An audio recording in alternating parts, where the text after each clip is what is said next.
내가 불편해서 재활 운동을 하는데 따라하는데도 효과가 없다. 그 이유에 대해서 알려드립니다. 제가 재활을 전문으로 진료를 하면서 한 1년 전만 해도 저한테 오시는 환자분들의 대부분이 그냥 단순히 병원 치료만 받고 병원 치료를 받아도 효과가 없어서 오시는 분들이 많았다면은 요즘에는 대부분 병원 치료가 효과 없어도 나름의 재활운동, 그게 유튜브를 통해서 하든 아니면 따로 재활 PT를 받든 재활운동을 했는데도 아프다고 오시는 분들이 되게 많단 말이에요. 그러면은 이 재활운동이 왜 이렇게 효과가 없는지 제가 간단하게 알려드릴 거예요. 제가 예전에 이런 영상을 올린 적이 있습니다. 걸을 때 엉덩이 근육을 사용하는 법. 이걸 제가 왜 올렸겠어요? 골반이 많이 안 좋으신 분들은요, 걸을 때나 서 있을 때 엉덩이 힘을 줄 줄을 몰라요. 이렇게 우리가 서 있죠. 서 있는 상태에서 엉덩이 힘을 딱 줘볼게요. 아마 대부분 들어가실 건데, 골반의 기능이 완전히 틀어진 분들은 서서 엉덩이 힘을 줄 줄은 몰라요. 힘을 주는 방법을 아예 모릅니다. 그리고 당연히 서 있을 때 힘을 못 주니까 걸을 때도 엉덩이 힘을 줄 줄 몰라요. 그러면 어떻게 된다고 말씀드렸었죠?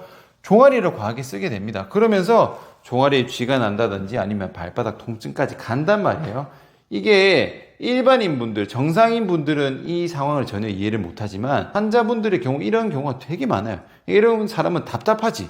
왜냐? 엉덩이 그냥 힘주면 들어오는, 어떻게 보면 당연한 건데 그게 안 되는 사람들이 많고 이런 분들이 환자란 말이에요.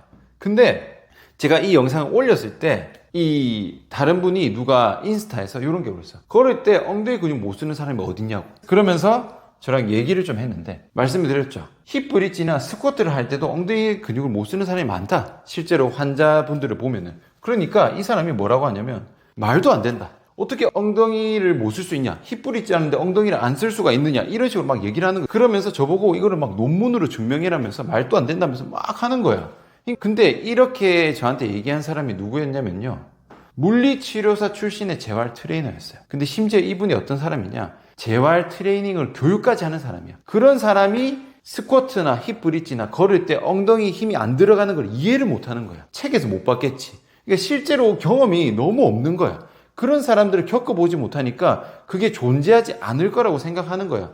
완전 우물 안에 갇힌 거죠. 그래서 이 재활 운동이 잘 안 되는 이유 첫 번째가 뭐냐면요, 재활을 한다는 이 트레이너든 필라테스 강사든 운동 전문가들이 이 환자의 상태를 이해를 못 합니다. 무슨 말이냐면은 재활 운동이 필요한 사람은 기본적으로 일상적인 움직임이 잘 안 되는 거죠. 팔을 올릴 때 불편하다든지 뭐 걷거나 앉을 때 허리가 불편하다든지 일상적인 움직임이 안 되기 때문에 기본적으로 몸의 기능이 굉장히 많이 떨어진 사람입니다. 근데 이런 사람이 예를 들어서 스쿼트를 한다 치면은 스쿼트부터 운동이 들어가는 게 아닙니다. 일반인 대상으로 운동을 할 때는 맨몸 스쿼트는 굉장히 난이도가 낮은 동작이죠. 그래서 이것부터 그냥 시킨단 말이야. 근데 이런 분들은요, 이 스쿼트가 시작이 아닙니다. 이게 끝이에요. 이 동작에서 고관절도 못 쓰고 발도 못 쓰고 허리 아프고 이게 다 안 되는 사람이란 말이에요.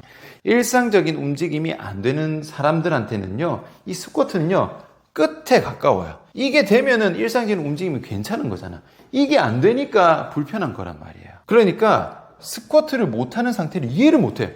그냥 앉았다 일어서면 되는데 왜 이걸 못하지? 앉았다 일어서면 엉덩이 들어가는데 왜 못 들어가지? 그러니까 이게 안 들어가면은 어디가 문제구나 해서 찾아가지고 그걸 해결해야 되는데 이거보다 더 쉬운 난이도의 동작을 해본 적이 없는 거야. 시켜본 적도 없고. 그러니까 이거 안 되는데 계속 안 되는 걸 시키면서 몸을 더 망가뜨리는 거야.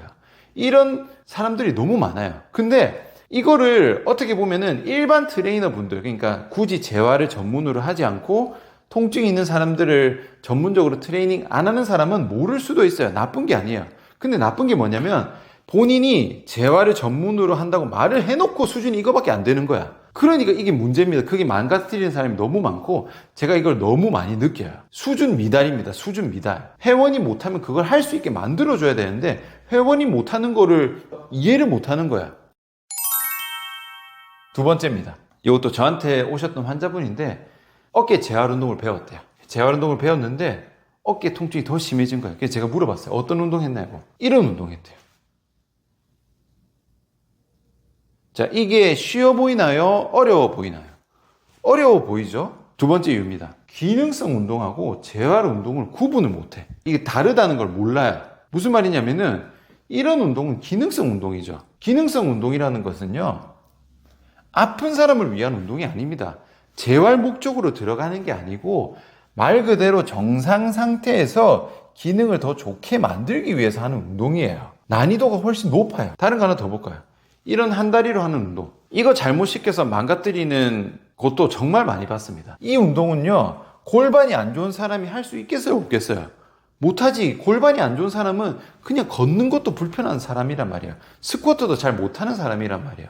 이런 운동은 골반 기능성 운동이지만 골반이 안 좋은 사람이 할 수 있는 동작이 아닙니다. 골반이 안 좋은 사람은요, 골반에 재활 운동이 들어가야 되는데 이건 난이도가 한참 높단 말이야.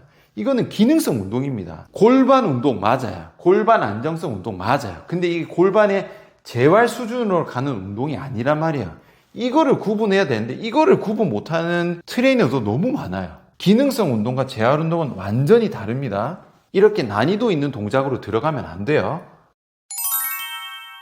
다시 정리하면은 트레이너가 환자 상태를 이해를 못하든지 기능성 운동과 재활 운동을 구분을 못하는 거예요. 정리하면 결국 이겁니다. 내 수준에 맞는 운동을 찾아서 시키는 게 아니라 그냥 본인이 시키고 싶은 운동 하는 거야. 그냥 책에서 보고 유튜브에서 보고 이런 거 시켜서 이게 좋다더라고 그냥 아무 생각 없이 시키니까 더 망가지는 거예요. 효과는 없는 건 당연하고. 자, 운동을요, 제가 단계를 좀 나눠 드릴게요. 왜냐?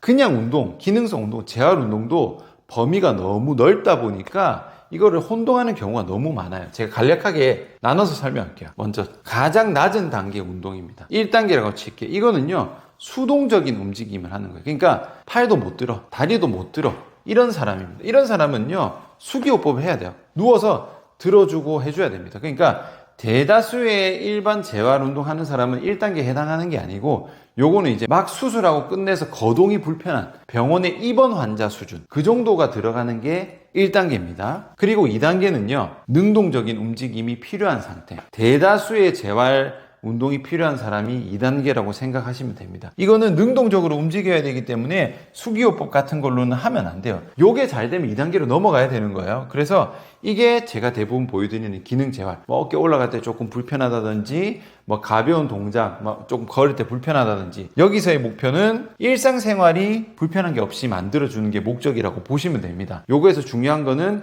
능동적인 움직임입니다. 누워서 쪼물딱 하는 마사지는 2단계 절대 안 됩니다. 그거는 1단계 수준에서만 하는 거예요. 그리고 들어가는 게 3단계입니다. 요거는 이제 가벼운 운동, 그리고 취미로 하는 스포츠, 러닝, 테니스, 헬스 이런 거 고강도까지는 아니더라도 취미로 가벼운 운동을 할 수 있는 상태가 3단계예요. 2단계가 잘 되면은 3단계로 넘어가야 되고 3단계 정도는 할 수 있는 몸 상태가 돼야 내 몸이 유지 관리가 되는 상태라고 보시면 됩니다. 그리고 마지막으로 들어가는 게 4단계고 요거는 이제 운동을 좀 고강도 있게 하고 스포츠에서도 대회, 달리기로 치면은 마라톤을 간다든지 조금 고난도가 4단계라고 보시면 됩니다. 그래서 여러분들이 하시는 재활 운동이 어떤 단계인지도 아셔야 되고 내 목적이 어느 단계까지 가는지도 알아야 됩니다. 일단 병원에서는요, 1단계밖에 안 봅니다. 대부분 사실은. 왜냐? 아까 아픈데 그냥 계속 주사 먹고 아프면 움직이지 마세요, 운동하지 마세요 이런 말 하잖아요. 병원에서는요, 대부분 능동적 움직임을 만들어주지 못합니다.